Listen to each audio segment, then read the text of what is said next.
Bonjour et bienvenue pour cette deuxième vidéo sur notre chaîne du Collège Carlin-Legrand. La deuxième vidéo consacrée à nouveau à l'ENT sera dédiée à la partie connectée de l'ENT. Alors, dans la partie publique de l'ENT qu'on retrouve là, sous vos yeux, il y a plusieurs rubriques et puis c'est tout. On va se connecter pour vous montrer qu'il y a bien plus de choses lorsque l'on est identifié. Donc on clique sur se connecter, comme vous l'avez vu, et on choisit la catégorie dans laquelle on est. Alors si on est parent, on va avoir un identifiant et un mot de passe à indiquer. Ils vous seront donnés par le collège. Si on est personnel de l'éducation nationale, toute petite variante, vous avez un identifiant et un mot de passe qui ne vous sont pas donnés par le collège, mais qui sont l'identifiant et le mot de passe qui ouvrent le webmail académique et eProf. Ça veut dire que vous pouvez d'ores et déjà, si vous êtes professionnel de l'éducation nationale, vous connecter à l'ENT. Il n'y a pas besoin d'obtenir un mot de passe du collège.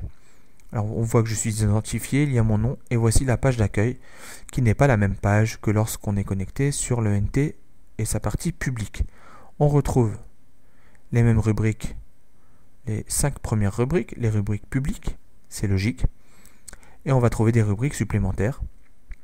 Alors, un certain nombre de rubriques dont le nombre dépendra des droits que vous aurez. Parents, élèves ou professeurs n'auront pas les mêmes droits et pas du tout les mêmes accès.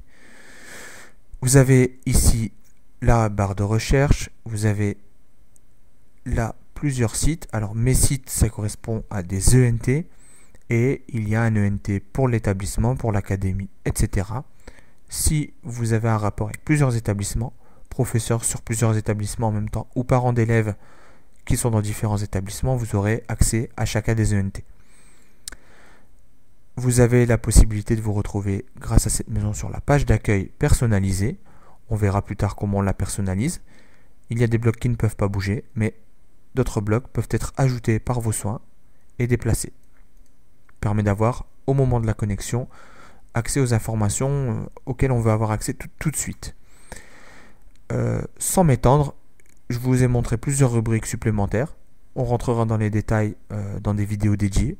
Et ici, on a une liste de services qui s'est ouverte et qui correspondent à différentes choses comme le cahier de texte, la messagerie, l'agenda, etc.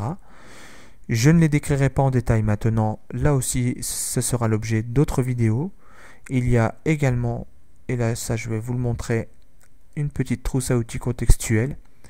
Il va falloir prendre le réflexe de cliquer là-dessus régulièrement. C'est une sorte de clic droit, ça ouvre un menu. Et on en aura besoin souvent. Voilà, je pense que je vais m'arrêter là. Je vous remercie pour votre attention et je vous dis à bientôt pour une nouvelle vidéo sur notre ENT.